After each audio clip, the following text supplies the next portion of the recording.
Good evening. I'd like to call this regular meeting of the Jamestown Public School Board to order. It is Monday, June 1st, 2026, and we are in the Thompson room at the Thompson Community Room at the middle school.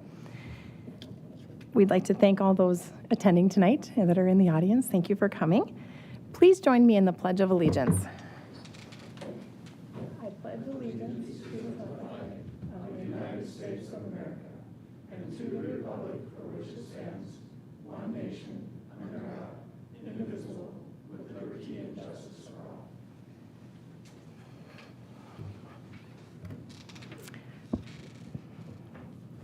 Does the board have any conflicts of interest to declare outside of the ones that have been declared? Any conflicts of interest? Any conflicts of interest? If not, moving on. Aaron, would you read the school board norms tonight? The board developed norms are to share and respect opinions and speak with united voice once a decision has been reached, execute all duties of the school board in compliance with North Dakota Century Code, properly prepare for meetings, and commit to assessing board effectiveness and ensure high quality governance for all stakeholders. Thank you, Aaron. Moving on to we have no public communication. Moving on to our consent agenda. Would anyone like anything removed or clarified in the consent agenda? If not, is there a motion? Motion by Jason, second by Steve. We have a motion and a second to approve the consent agenda. Any discussion? Any discussion? Any discussion? If not, assuming roll call vote, all those in favor say aye. Aye. Opposed, same sign. Motion approved. Moving into our regular meeting, we have recognition tonight for our Dollars for Scholars. As your name is called, just meet me over here, and then we'll take a picture behind. Jason, would you be willing to read the Dollars for Scholars recognition? Sure. The Jamestown School Board would like to recognize the efforts of the Jamestown chapter of Dollars for Scholars for its commitment to growing scholarship opportunities for Jamestown High School students. Originally established as the Jamestown Public Schools Foundation, the Jamestown Dollars for Scholars is a 501c3 organization dedicated to making post-secondary education more affordable by increasing scholarship opportunities. This includes technical programs and college degrees. In 2026, the JPS chapter provided 65 scholarships for a total of $67,500. Since 2006, they have given $560,200 in scholarships to JHS seniors.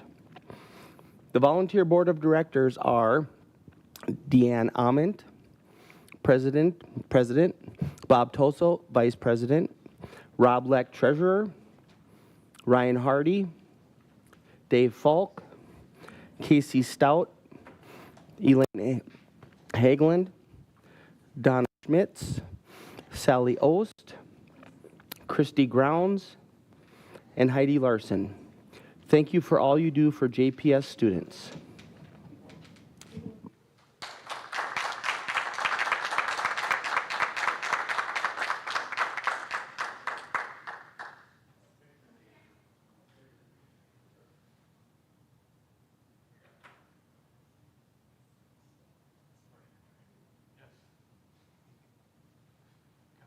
Captured.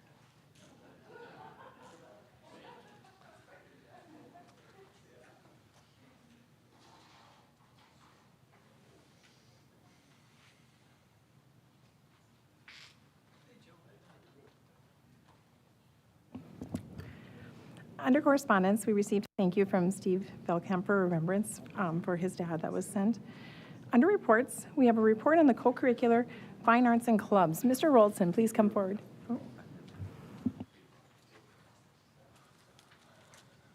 Good evening. Thank you for having me back. I've shared with you kind of an update. You'd received some information previously, but this afternoon I was able to put some more numbers together for you. So what I have before you is a fine arts and a short activities report. Some of this information you've already probably seen in recognitions of some of our music students and so on, but I just wanted to make sure that we had that there. So just real quick reporting on drama. Our advisors, Mr. Anthony McIntyre, Typically, our drama department does 2 plays per year, one in the fall and does a spring 1-act play that they actually, that's the competitive part of High School Activities Association. And the 2 productions that they did this year I've listed there for you. We were fortunate enough, we had a couple outstanding actors at the State 1-Act. Sophie Hasbargen was an outstanding actor, as well as Aiden Lawrence. Okay, wanted to make sure that everybody's aware Mr. McIntyre continues to do a great job with this group, and especially in his selection of school-appropriate plays. I know sometimes there's a lot of schools and advisors that try to push the envelope a little bit, and I think Mr. McIntyre's been very respectful of that for us and does a really nice job of making sure that we have school-appropriate plays. As well as getting other students involved. He had roughly about 30 students involved here this year, and it's just more than acting parts. He does get students involved in set building, sound, lighting, you name it. He does a really good job of bringing in a lot of students that maybe try out for parts that maybe just aren't quite adept at that, to find an interest or a way for them to be more or less part of the team and help put that production on. So I really applaud him for that.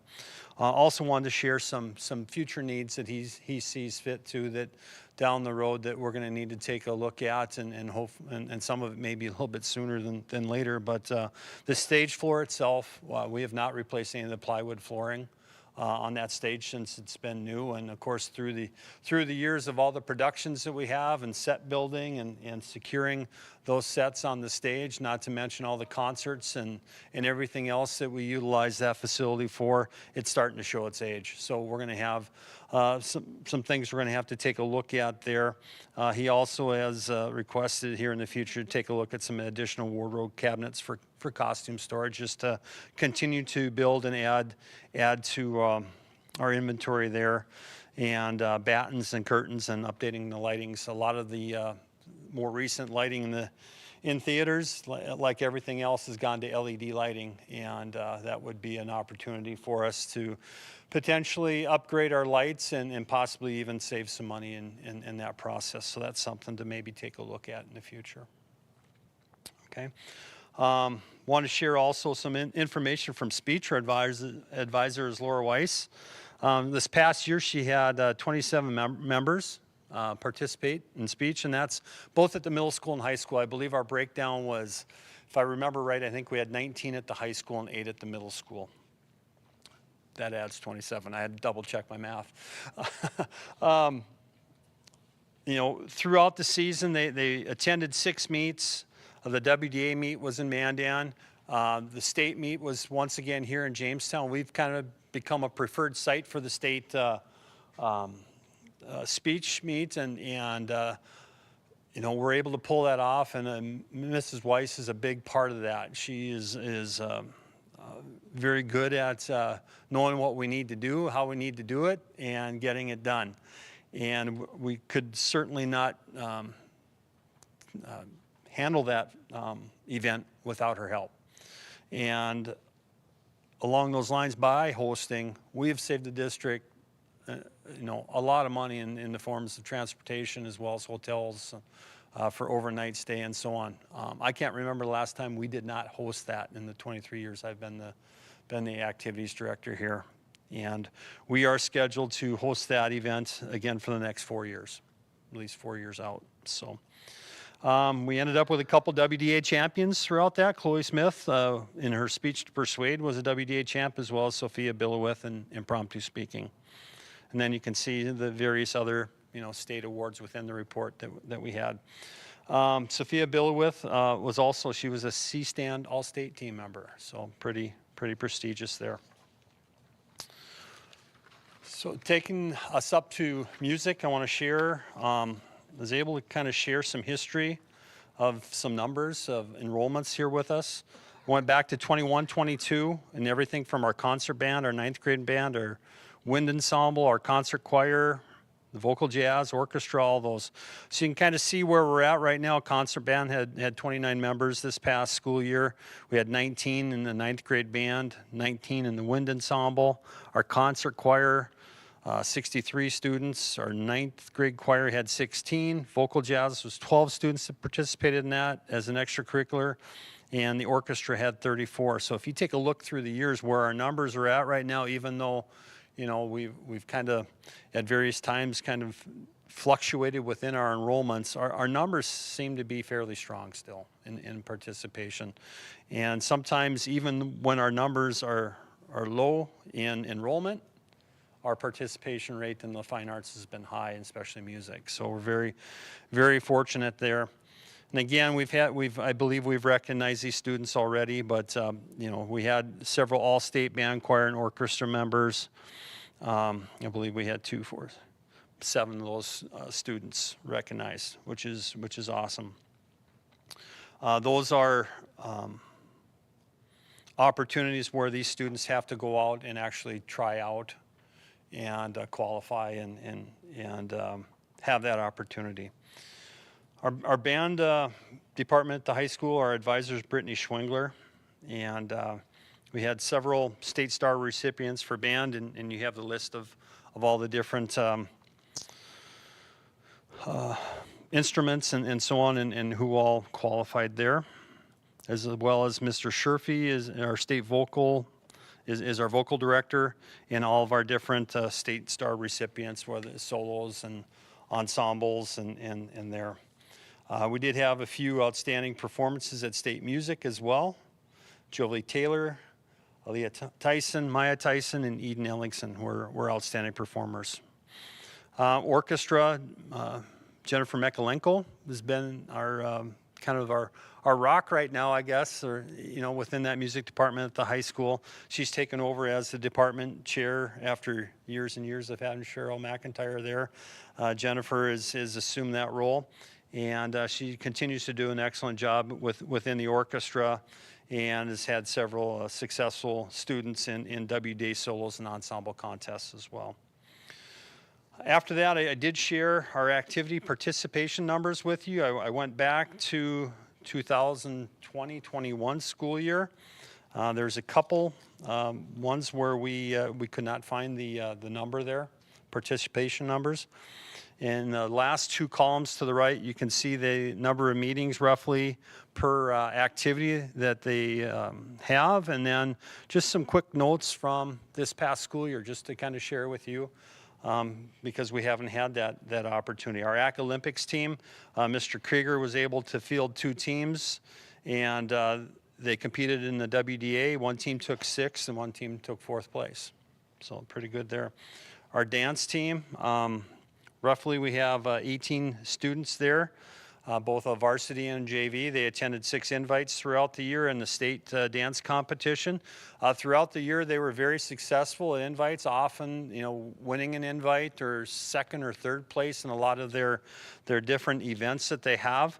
At the state meet, our varsity team did place 2nd in the open category.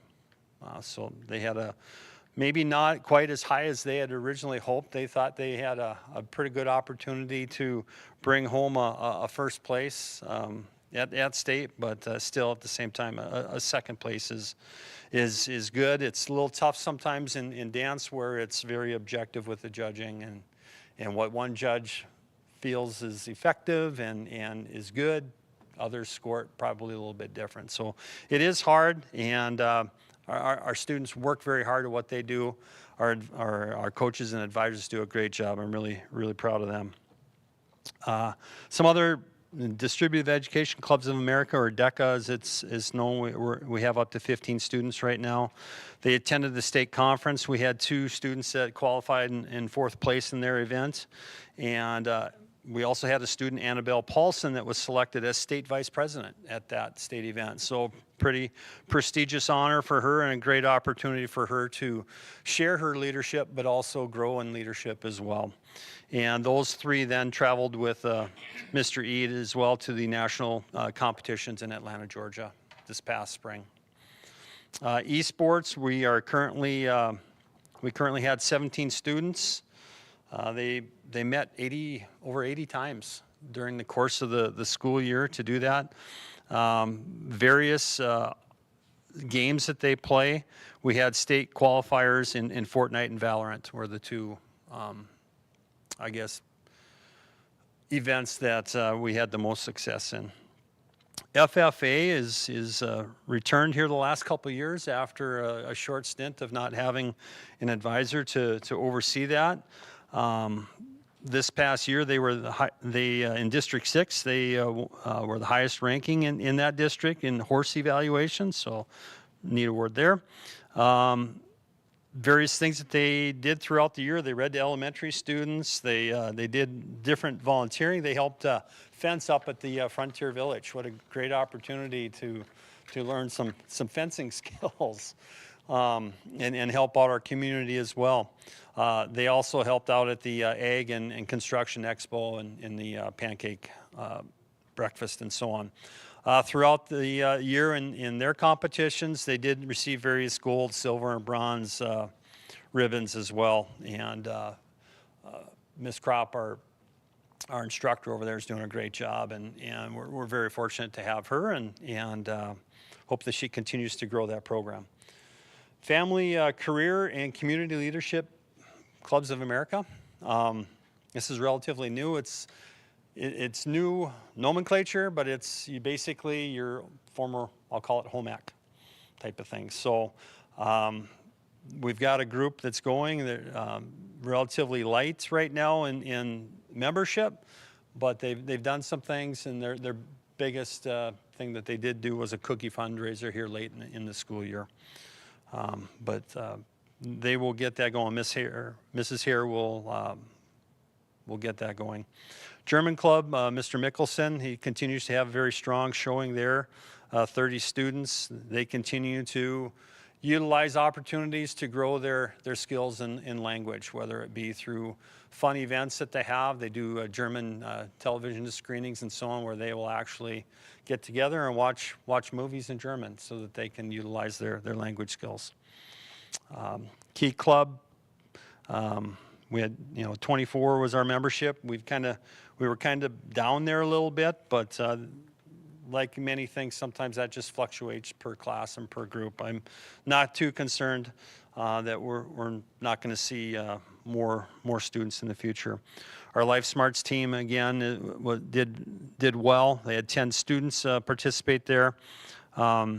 2 teams, second and third place teams in the state competition. 108 students in National Honor Society. That's awesome. Our National Technical Honor Society, this is very similar to National Honor Society, but it involves career and tech students. And this is something that Mrs. Eckert has started over at the Career and Tech Center. And she's very excited about the opportunity. She's got 29 students involved in that already. So our robotics, we had six members of that robotics team. They had 2 major competitions, a regional competition up in Grand Forks, and then they also competed at the Granite City Regional down in St. Cloud, Minnesota. And again, they continue to do well and continue to learn through that process of what they need to do to take that next step to be even better and a little bit more competitive than the year before. So it's kind of fun to watch those students too. And this group of students that we've had are students that have kind of come along through the program. So that's good to see. We just need to try to get some new blood in there too and help them out. But Science Olympiad, we had eight students there. They were in the region competition. They finished 10th overall, 7th in Class A division. Our student council, we continue to have 25 members. Various activities throughout the school year typically that a student council will do, highlighting basically their homecoming and snow weeks. And the last club or activity that we have is our yearbook that I wanted to share with you, and our numbers continue to stay strong there at about 14. They do a good job there. So, I don't know. Are there anything that in particular you guys would like to ask regarding the activities, clubs? Any questions from the board? Thank you for providing the numbers too. It just kind of, even as we work with our finance committees and strategic planning committees, it's just good to see where the students' interest is in participation. Yes, Dan? Can you describe what the compensation model is for, similar to coaches? How does it work with this? Yeah, that's very similar to our athletic coaches. It's all part of the JEA, negotiated agreement with the board. And that is the activities group or committee that meets with that. They basically formulate that together on a scale, very similar where you might have tier 1, tier 2, tier 3 type of positions. I could maybe add some color to that too. So I'm not sure how many years ago, but it's been decades in which a time study was conducted to help understand what the time commitment was for each of those areas. That includes athletics and then the co-curricular schedule. And so you'll see in the negotiated agreement, there's letters and numbers. Letters correspond to co-curriculars, correct? Yeah. And then the numbers correspond to the athletics, but it's a similar scale. Well, it's the same scale, but some have, a number and a letter just to help correspond. But it was done based on a time study 20 years ago, or 20 or so years ago. And the co-curricular revisits those as needed to look at those different wage schedules to determine if they're still appropriate. Process for payment, as we talked about last time too with athletics, is very similar to in activities and they submit a non-athletic end-of-year report, which is a little bit simpler, less detailed than what some of the athletic coaches have to provide. But once they typically will do that at the end of their period of that activity, or with a lot of these activities, they're year-long. So at the end of the school year, then they'll provide that end-of-year report to myself, which I'll review and sign off on and meet with them. And then upon the completion of that, then they'll receive their stipend for that activity. Owen. Thanks for mentioning some future needs too. I'm just wondering if some of those things like the stage flooring and other things have been kind of priced out or incorporated to the facilities committee and the capital projects plan at all? Yeah, not at this point. Yeah. I mean, it's something that Mr. McIntyre's just brought forward, and that's one of the things we'll need to do is actually go out and find out and get quotes on what that would cost us. Yeah, procedurally, Owen, what that looks like is usually January or February, we send out a capital projects request because we have a 10-year plan, but that doesn't include new needs. And so that's the way that we look to our new needs. And if there is a building or director that wants to reprioritize, we might have it preliminarily set for a 5-year 5 years from now to be addressed. And now they feel like that needs to be a higher priority, maybe in the next 1 or 2 years. They would have that opportunity to give that feedback in January or February. And then in March or April, Facilities Committee meets to prioritize and recreate or revise that 10-year plan. So there's a way for the directors and the building principals to get those kinds of things on the list. All the directors, all the principals get the same opportunity to share those needs. Yeah. Yep, go ahead, Owen. Looked like you mentioned a lot of these different co-curriculars are competing at the WDA level, kind of similarly to our questions with the athletics. Was wondering if there's any updates on the process or how potentially moving to the east would impact these activities as well, and if there's any updates on that process. A move to the east would also athletically it'd be all activities was what we would be looking at. And there are some activities that are a little bit different in the east than they are the west as well, and how they operate. But that's yes, the answer is yes. As far as movement on anything, as far as putting anything formal application yet to high school activities, the answer is no, we have not done that yet. When would we have to do that by to get that, if we're going to be considered to potentially be in 27, 28? If our intent is 27, 28, we would need that by fall. Okay. And that is what we preliminarily discussed. that allows for any, if there is a change, scheduling and so on to take place. Is there anything else I can share? Just following along those same lines, Jim, have we started any formal process of, I'm sure we're going to want to get some feedback from coaches and all those kinds of things. Is that anything that you've I know we haven't formally started anything. I Yeah. just didn't know if informally. I have informally met with our Informally. coaches. Okay. Right towards the end of the school year, we did have a Yeah. all head coaches meeting. Unfortunately, not all coaches were able to attend, but those Okay. that were there, we did discuss that in brief. One-on-one too, as well with the coaches. I think overall, there's always going to be perceived winners and losers Of based course. on the competitiveness of what they foresee their program being able to step in. But even at that, some programs that I think would look at that as saying it's going to be tougher for us to be successful in the wins column Yeah. are probably excited about that opportunity as well, because they feel that they will have the opportunity to possibly play a better brand of whatever that sport is. Yeah, I know there will be In order to be successful, they have to a lot of up discussion. the ante. Yeah. Yep.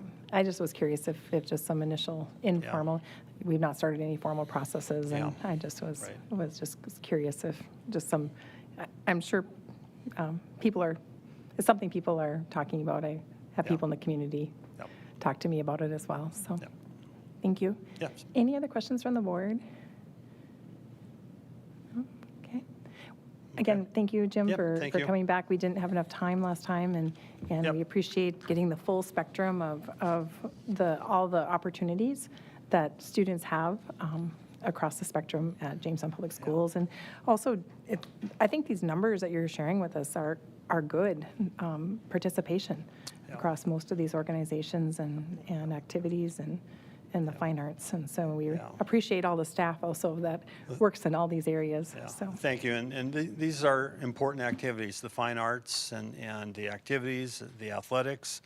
A school our size to be able to offer what we do just as much as probably most of the largest schools in the state is impressive in my mind. And like you said, the numbers that are participating are very good. So thank you for supporting that.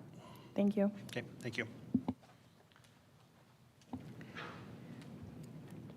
Moving on, in our agenda, we have the strategic plan monitoring dashboard. Dr. Luck is going to cover some information about the strategic plan in his report, as well as we have a meeting coming up on Thursday, I believe. And so if any board members have some specific feedback they'd like to share prior to that meeting, please let Dr. Luck or myself know. Any questions on the dashboard at this time? Okay. Next under board education, is the board okay with switching the reports 1 and 2? Are we okay with that? So, okay. Then we're going to have exit interview report, Stacy Jamsgard.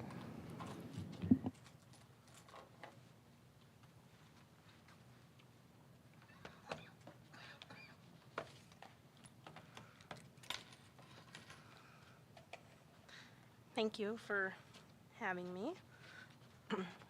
I'm just going to take this opportunity to go over. Stacy, you want to just, for the public, just introduce yourself and your role at Jamestown Public Schools? I'm Stacy Jamgard, Human Resource Generalist at Jamestown Public Schools. So I'm just going to do a brief summary of the exit interviews that I've conducted or that we had anonymously done through SurveyMonkey for the 25-26 school year. Exit interviews are just one of the tools that we use to better understand employee experiences and identify opportunities to improve retention. The goal of exit interviews is to focus on the trend of why people are leaving the district instead of focusing on individual situations. You might get one interview that's an outlier, but we try to focus on the trend or the main areas that come up often, the common themes. All of this feedback is voluntary and it's all confidential, which allows them to speak freely and provide honest feedback. And any information that we gather helps guide future retention and employee engagement opportunities. Looking at why employees leave, I put together a couple different charts here. The pie chart shows that most of them list resignation and they don't really expand on that. We do have a few people who do say that they're moving to new employment, whether that's another district or moving out of teaching. That's what is represented in that segment. And then we had quite a few retirements this year with 16%. And then other is either people who didn't put anything or terminations, involuntary terminations, which typically do not complete an exit interview. If we're looking at our overview of departures, this year we had a few less with of people leaving, which is nice to see. Last year we had 20 teachers and this year we had 15, so that was good. I was able to do more exit interviews on the teachers this year. Last year I think I had roughly a 45% exit interview, and this year I did 67. And I really focused on trying to sit down with them in person after and have them do the online questionnaire first. Some of them chose not to do that, but so then I went through it in person as much as they were willing to share with me. I feel like we get better feedback with those one-on-one interviews with people than you do with an online survey. So I appreciate having the opportunity to take time and do that with the employees that are exiting the district. I did break it down a little bit different this year for our support staff, a little bit more into categories. And that was more for me so that I can see the areas that I am lacking, which is food service and office personnel. Food service, a lot of times they are difficult to reach after they leave, and then office, I just have not been very successful in gathering information for those. We don't have a lot of office turnover typically. This year, a big chunk of that number is represented in our office, in central office, with our purchasing position that has had a little bit of turnover this year. But otherwise, I feel like we are successfully completing those. I would like to get a little bit higher overall. I think right now this is about a 40% average, and I would like to get closer to 50% completion of exit interviews. I think one of the great things that comes out of these is what employees value most are the things that we're doing well. All of our employees almost mention student relationships as the top thing that they value about their job. And so that's great to see. That's why they went into education. But they also value their coworkers and their teams. They also very much enjoy the mentorship program that we have for our new teachers. Both our new teachers mention that, and the teachers who are mentors always mention that. So that's good to see. Overall, our teachers are happy with our benefit package. There are a few who don't think that it's good enough, but for the most part, they think that our benefit package is good. And then schedule always comes up for a positive. People like that Monday through Friday, and summer's off. It's a good schedule. Some opportunities for improvement. These haven't changed much over the years. District communication has always been our #1 area that people mention that we could work on improving. Workload is constantly up there. Something new this year was building morale. So each building, I guess, is feeling like maybe there's some room for improvement there. And then last year we didn't have very much on compensation, but that did come back up again this year as an area for improvement. Some recommendations for next steps from me would be to work on our communication as we're going through a period of transition with new superintendent and switching over on our student information system. I don't think that we can communicate too much. So the more that we push out to employees, the better they're going to feel. I don't know if we need to do some sort of newsletter or something like that just to kind of get that information out on at least a monthly basis. Another opportunity for improving communication would be working with the administrators. Most of the staff, their line to the district is through their principal. So if we could focus on getting communication training for our administrators, I think that that would help overall with communication in the district. And I think we're already working on that because I got an email this morning for an administrator training in July. So that's something that I think will help overall in our communication. And I think as part of it is just, we want to make sure that everybody is on the same line. We need to work on branding, I think, in our communication. And so some of that stuff can be easily achieved through administrator training. Another area that I think is important to focus on is recognition. When we're looking at morale in the building, something that is an easy way to improve morale is to recognize our employees for things that they're doing. This last year, we did implement the Teacher of the Year and Support Staff of the Year. It was a little rocky, I think, for the first year, but I think overall that's going to be a great process to have, and I would welcome feedback on how we can improve that. One of the things I know we need to work on is our communication with that process. And then another thing that I would like to work on is stay interviews, which are similar to exit interviews but are done with staff that are still, that are not leaving.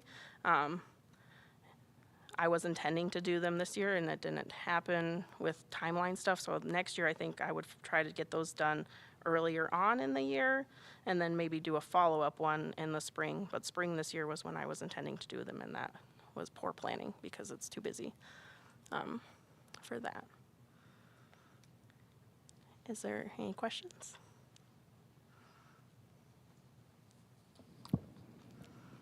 Thank you, Stacy. Are there any questions from the board? Aaron? Yeah, you had mentioned the administrator communication training. This is an area that I think would be beneficial to the district as a whole to do maybe a little bit more widespread communication training.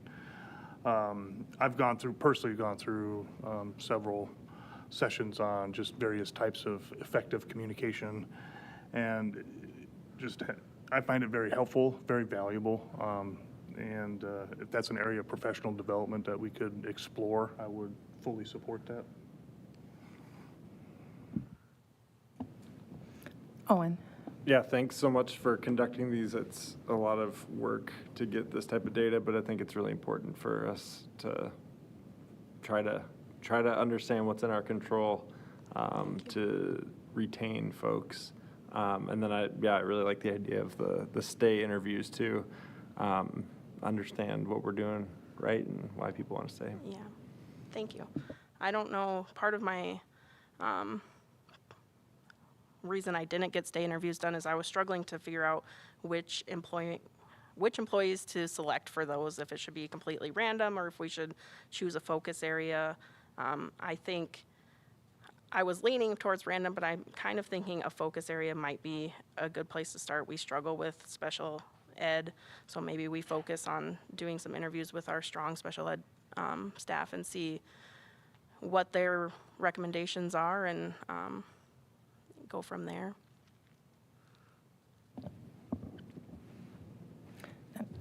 I agree with you, Aaron, on the communication. And we even found with our community survey that people get information in a lot of different ways. And I think also as we implement our communication plan, we also want to think about all the different channels that people receive communication. But go ahead. Yeah, I think we got a good foundation to build on there, but it's definitely going to be a continuous improvement environment as we engage more actively in that area. So, and as far as the opportunities for improvement, this is just ripe for strategic planning, making sure we consider where we need to improve here with district communication, workload, building morale, compensation, actually maybe getting something a little bit more tangible into the strategic plan that we can operationally then link to and see if we can't move the needle on some of these things a little bit more effectively, I guess. So I guess I'll be looking when we get together on our strat plan meeting to have these as consideration for updates. It's on the list. Yep, we get that. Any other questions or comments? All right. Yep, Stacy, thank you for conducting these.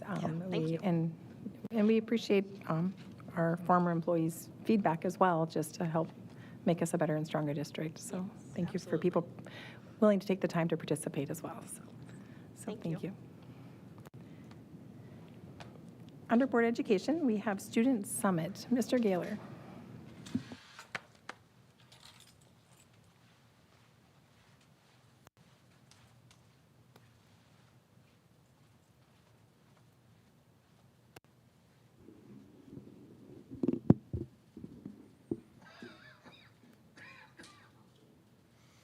All right, while this is pulling up, just a little bit of background on the history, I guess, of student summits in the district. We've done this, I think, 3 or 4 times where we get students together around kind of some design challenges. And this one happened to be a little bit more broad because as we wrestled with our guiding coalition for looking at our secondary schedule, we had, of course, advertised it was open applications from the staff, from community, from students.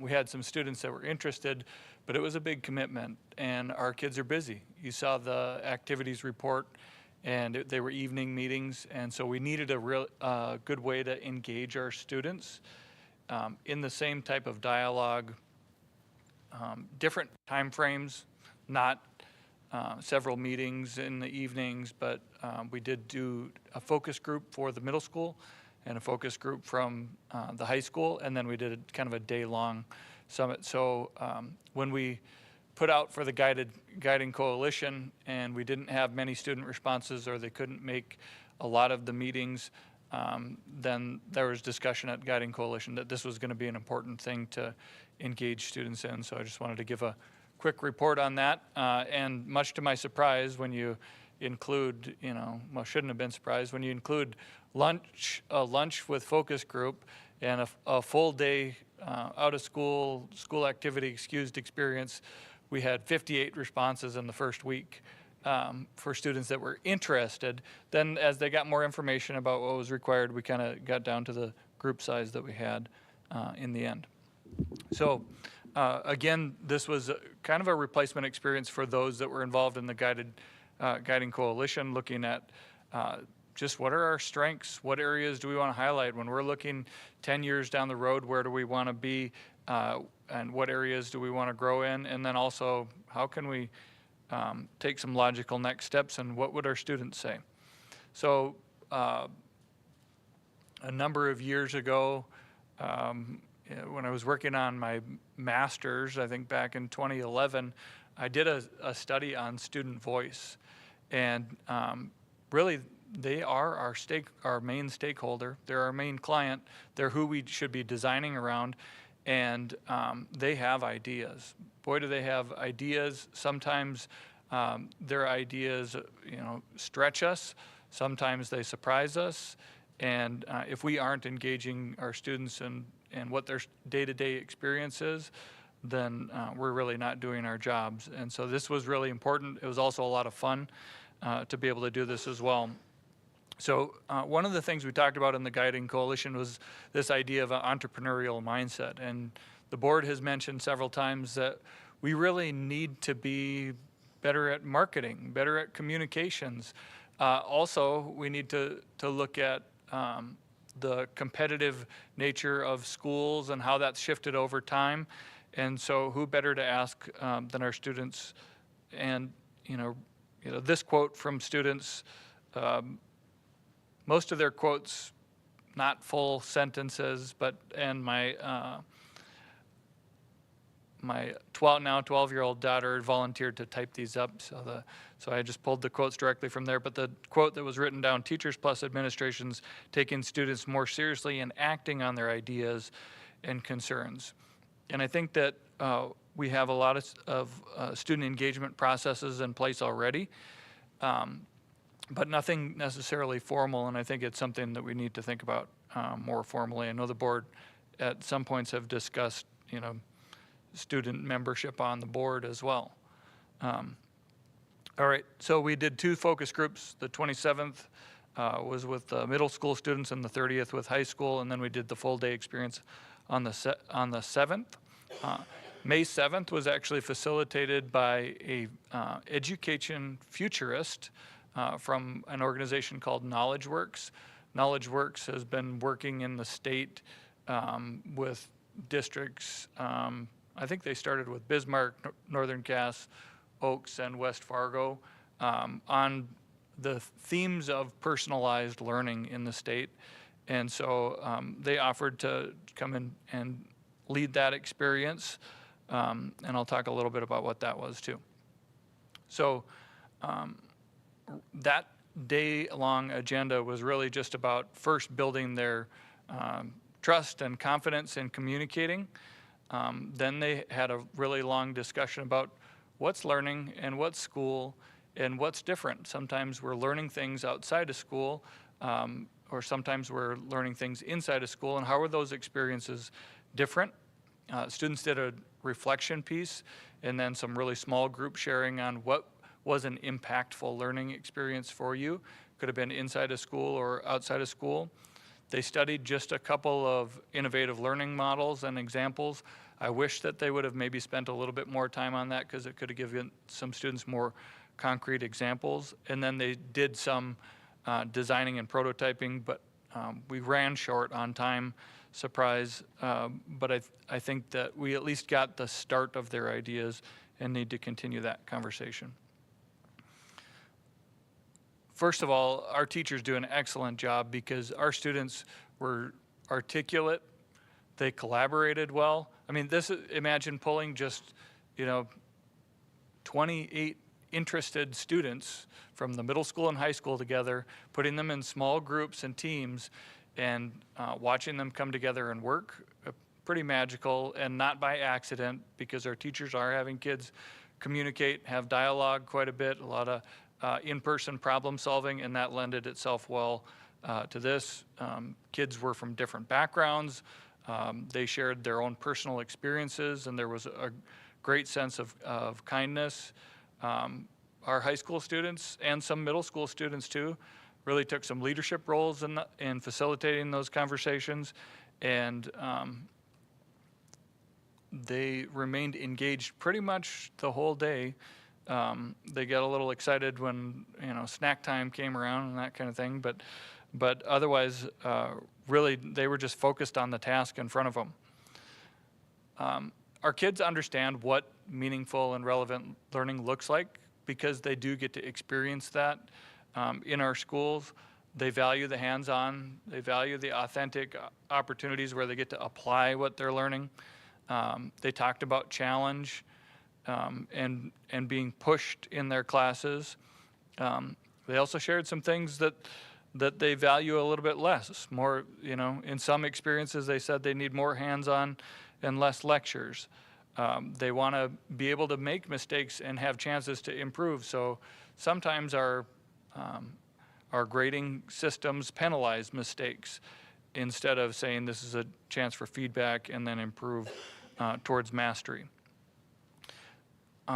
They almost all, when they identified a meaningful learning experience, they were talking about a coach, they were talking about a teacher, they were talking about an advisor or a parent or an aunt or uncle.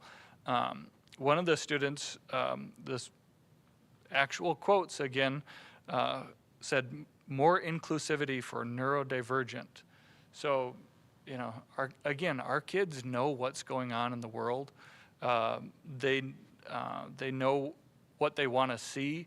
I think that quote relates a little bit back to, you'll remember our student council, student body president this year talking about peer-to-peer.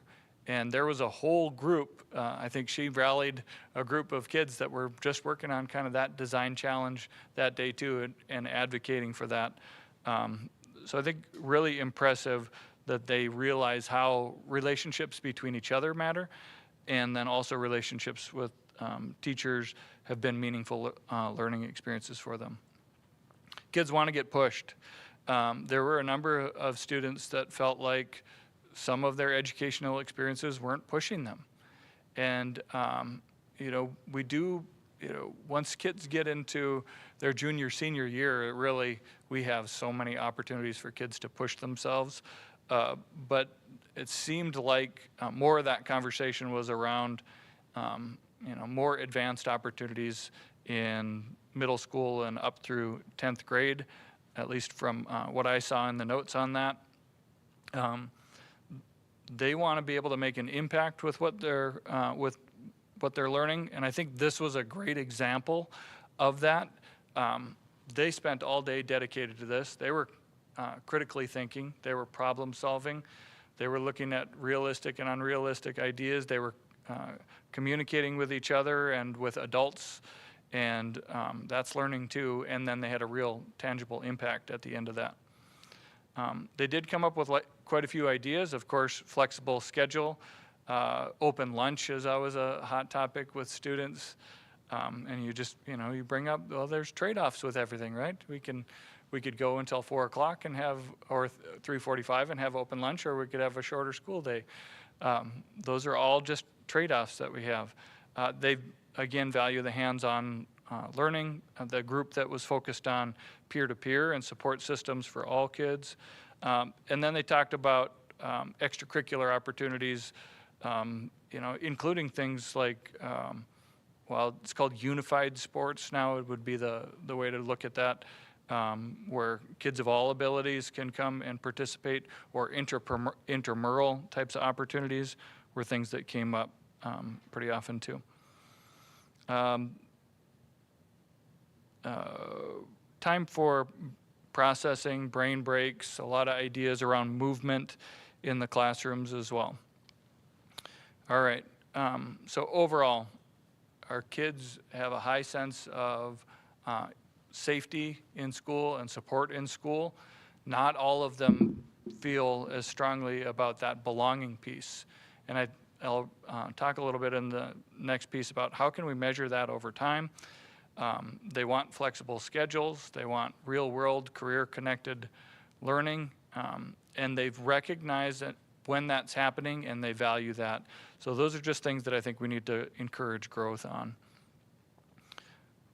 Flexible pacing. So a few students, not all, but a few students talked about it takes me longer to learn something. Or some students talked about this is sort of repetitive. I knew this from last year, and yet I'm being asked to do it again. That's a challenge in education that I think we're getting closer to as we're implementing standards-based learning, to be able to have opportunities in the same learning sequence where kids are pushed to go to a higher level, and kids are also pushed to meet the standard over time. They want more ownership and choice and voice in their learning, as I think we all do, even as adults. I think I already talked about all of these pieces. All right. So as we looked towards the end of the day, and kids had deep discussions about what does their future look like? What have their learning experiences been, and how does that prepare them for their future? And they really felt like they wanted to have more balance between hands-on learning. Some of them did actually preferred lecture-heavy instruction, but I think that they wanted more balance with that. They wanted more opportunities for exploration, and some of the students that were in the middle school recognized some of the changes that were made with the ability to explore different clubs and activities in the middle school.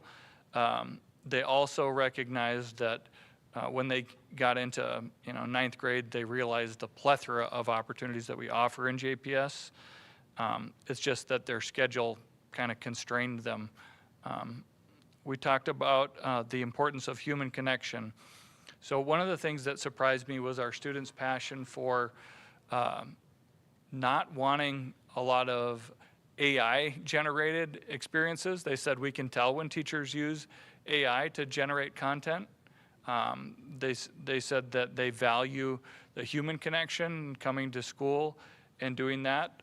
Some of them had experience with online courses, and they said, to be honest, they learned a lot less in that environment because they didn't have that human connection piece. And so I think it's a nice time for us to pause and say, what do we want our model of school to look like? And if you ask students, they value that human connection and that in-person learning as well. So one of the questions that we left at the end of the day with was, which students, despite our best efforts, aren't feeling connected, and how do we get them engaged in school? How much flexibility how can we make incremental progress on that flexibility? What's sustainable in that? And then, do we have effective measures for belonging and engagement? Our new state engagement survey does have a component with belonging in it, and that could be something, a metric we look at in the strategic plan committee, because I think that's one of the key points they made when they talked about their impactful learning experiences was that they felt like they belonged when they had those really meaningful learning experiences. We're going to continue the conversation on scheduling models. That's a school conversation, it's a community conversation, and I think it's especially important that it's also a student conversation. And with that, I guess I would stand for any questions you might have. Thank you, Mr. Gaylor. Any questions from the board? I think you did a pretty thorough job of explaining it. I think it is important to have our students have a voice, and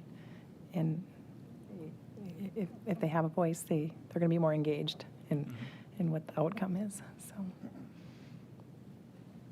anything else? Okay. Thank you. Next on our agenda, we have the superintendent's report. Dr. Leck. Thank you. You have my written report, along with the new hire information that I'll be acting on later. Touch on just a few topics. The outdoor facilities use agreement with Jamestown Parks and Recreation. I've brought this up a few times in my superintendent report. And this is something that will be coming in the next month or so. We've been working collaboratively with Parks and Rec. We've been very fortunate in that we have a lot of spaces that we have not had to rent that we utilize for activities. The trade-off for that has been that we occasionally get requests for improvements in those. It might be resurfacing a tennis area, might be renovating dugouts at Jack Brown.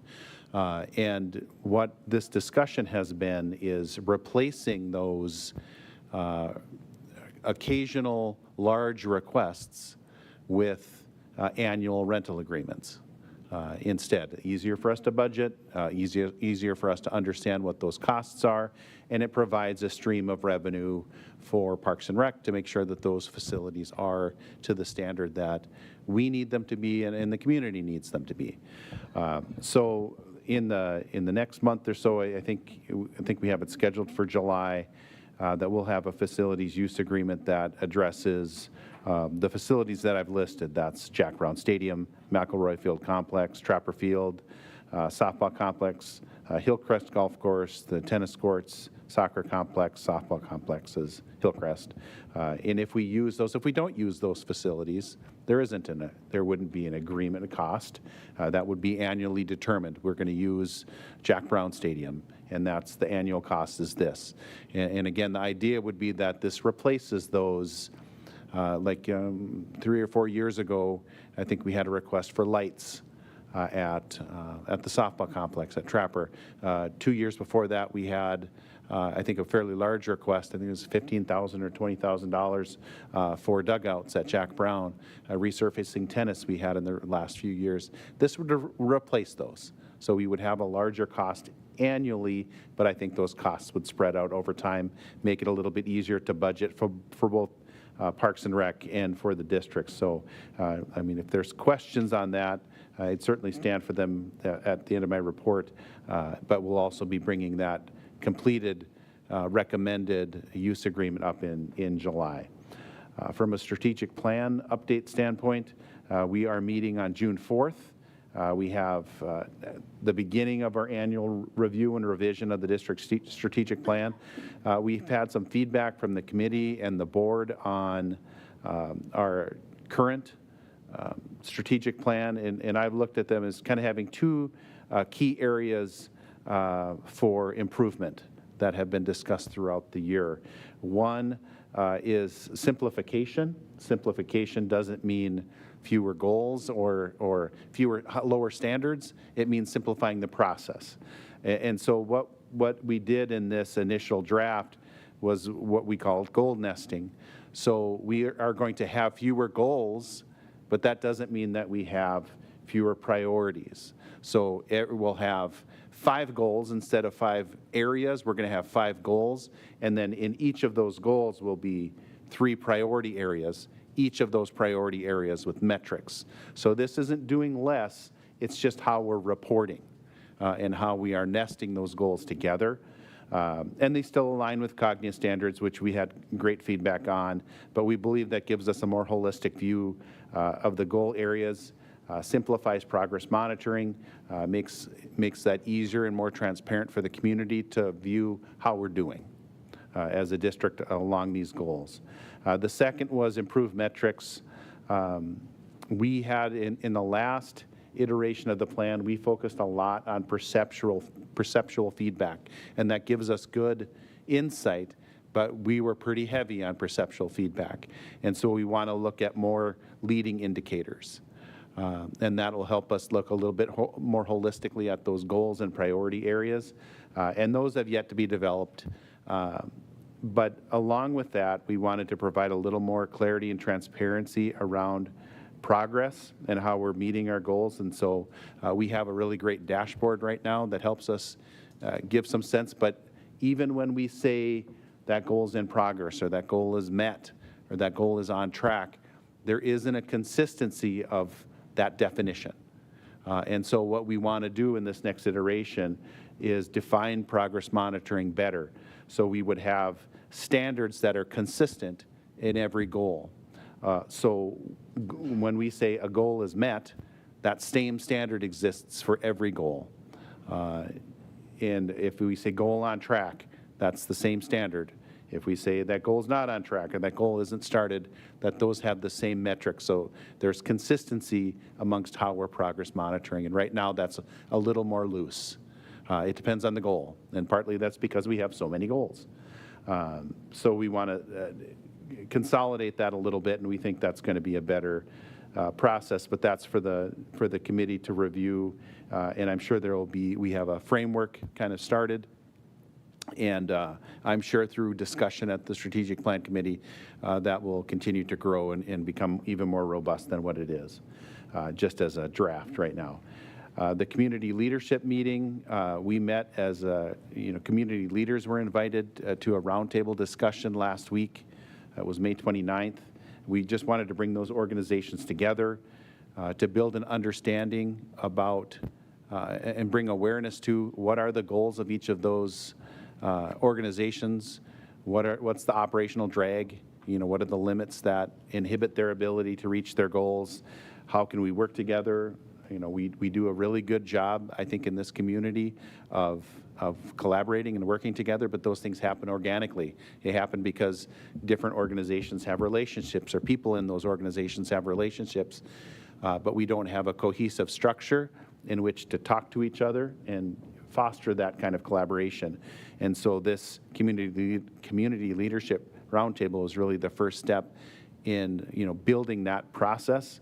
And so we invited University of Jamestown Chamber of Commerce, Jamestown Economic Development, City of Jamestown, Stutzman County, and in the course of that conversation, what we decided was we needed more time, and they want to continue to meet throughout and have a regular schedule for these meetings.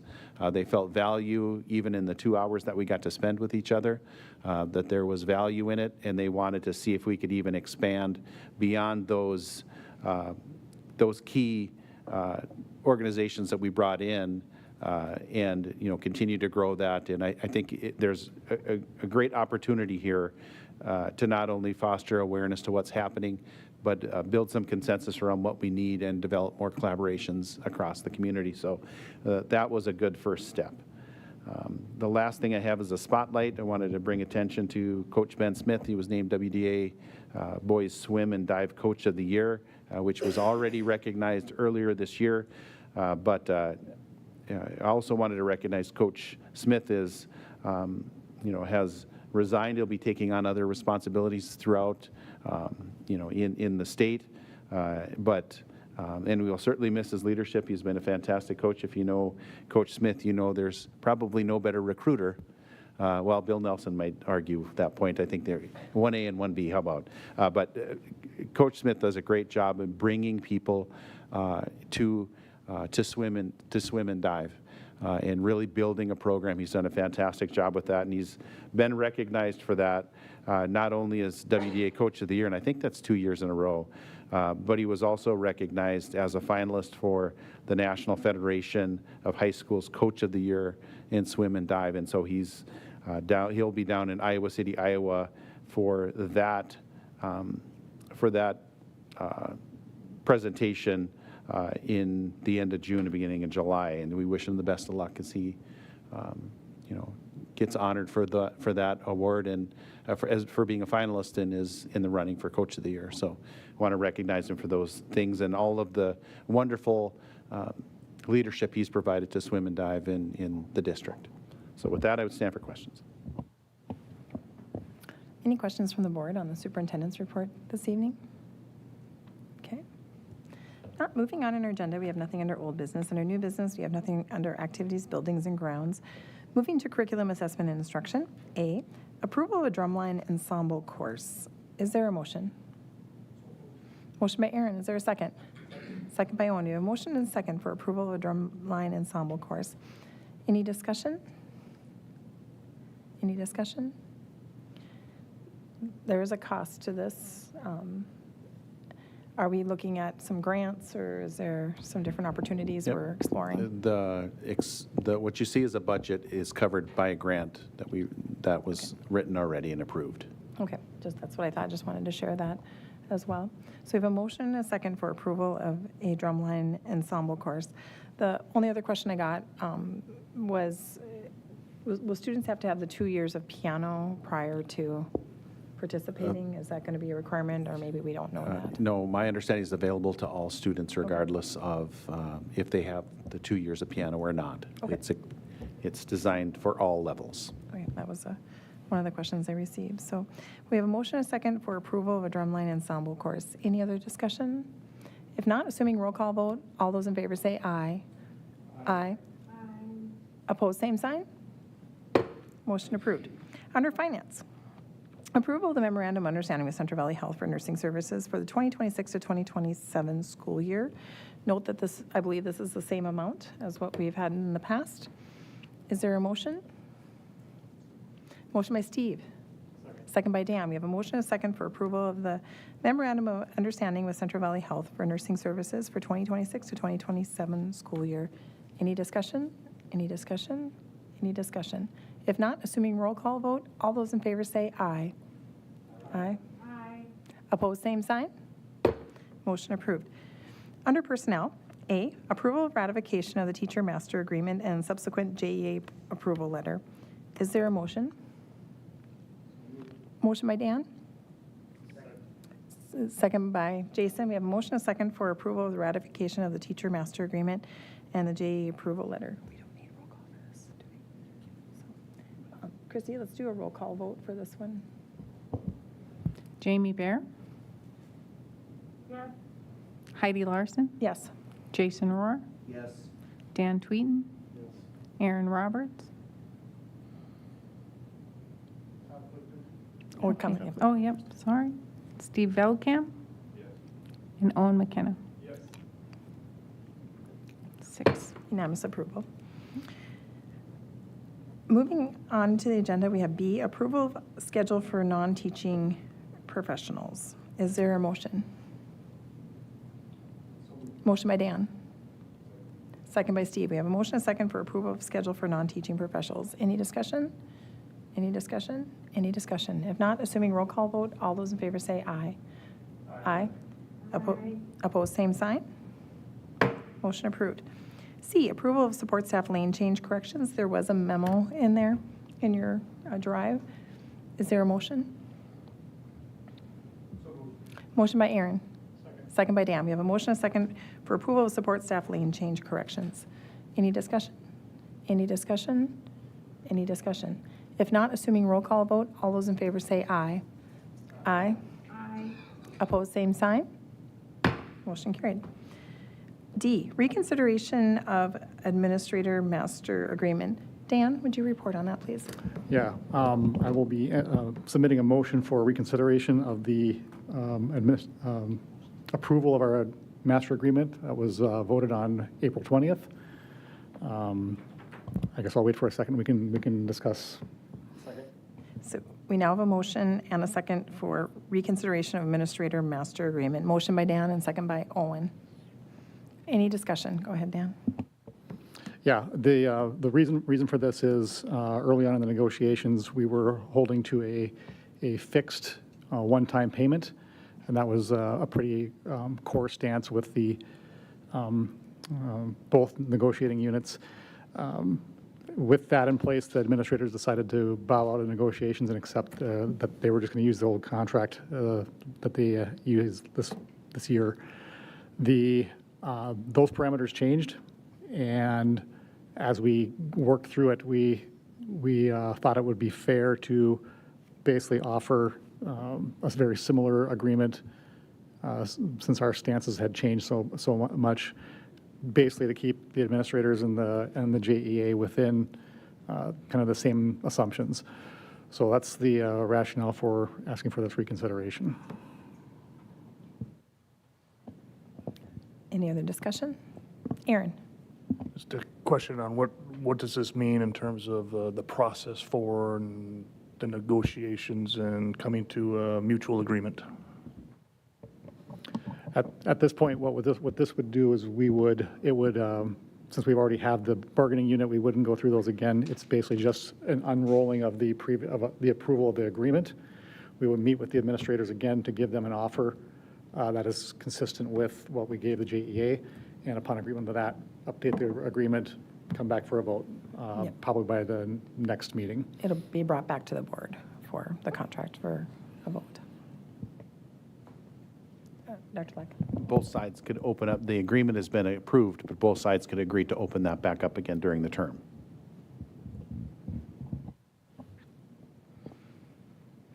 Any other discussion or questions? Okay. We have a motion and a second for reconsideration of administrator master agreement. By voting yes, it means our negotiators would contact their negotiating lead person and talk about a similar agreement. And if both parties agree to that, that would come back before the board for a vote. And we're hoping to take care of that before the July 1st deadline, so that would be the next meeting. Any questions on that at this point? Okay. Christy, I think we'll do a roll call for this as well. Dan Tweeten? Yes. Aaron Roberts? Yes. Stephen Belkamp? Yes. Owen McKenna? Yes. Jamie Bear? Yes. Heidi Larson? Yes. Jason Rohr? Yes. Okay. Motion approved, and then we'll wait to hear back from you, Dan, and Owen, and Jason. Moving on in our agenda, approval to hire for the 2026 to 2027 school year upon a successful background check and appropriate licensure. Number 1, Gabriella Zimmer. Number 2, Tyler Dean. And number 3, Ryan Fromke. Is there a motion? Motion by Aaron, second by Dan. We have a motion, a second for approval to hire for the 2026 to 2027 school year upon a successful background check and appropriate licensure. Gabriella Zimmer, Tyler Dean, and Ryan Fromke. Any discussion? Any discussion? Any discussion? If not, assuming roll call vote, all those in favor say aye. Aye. Opposed, same sign. Motion carried, and welcome to our district. Under policies and procedures, can we do them all together? Would you like any of them separate? Okay. Approval of policy ACEB hazing, BDAB savings clause, BDBB retaining an attorney. Is there a motion? Motion by Owen, second by Steve. We have a motion, a second of approval of policies ACEB, BDAB, BDBB. Any discussion? Any discussion? Any discussion? If not, assuming roll call vote, all those in favor say aye. Aye. Opposed, same sign. Motion carried. Under tuition, we have approval of tuition agreement for number 1 Medina. Is there a motion? Motion by Dan, second by Jason. We have a motion, a second for approval of tuition agreement for number 1 Medina. Any discussion? Any discussion? Any discussion? All those approved say aye. Aye. Opposed, same sign. Motion approved. We have nothing under other. Items for future agenda. Does anyone have any items for future agenda? If not, let Dr. Leck or myself know. And we have a few meetings to be scheduled. We have the Strategic Plan Committee meeting on Thursday, June 4th, 2026 at 5 p.m. in the District Office Conference Room.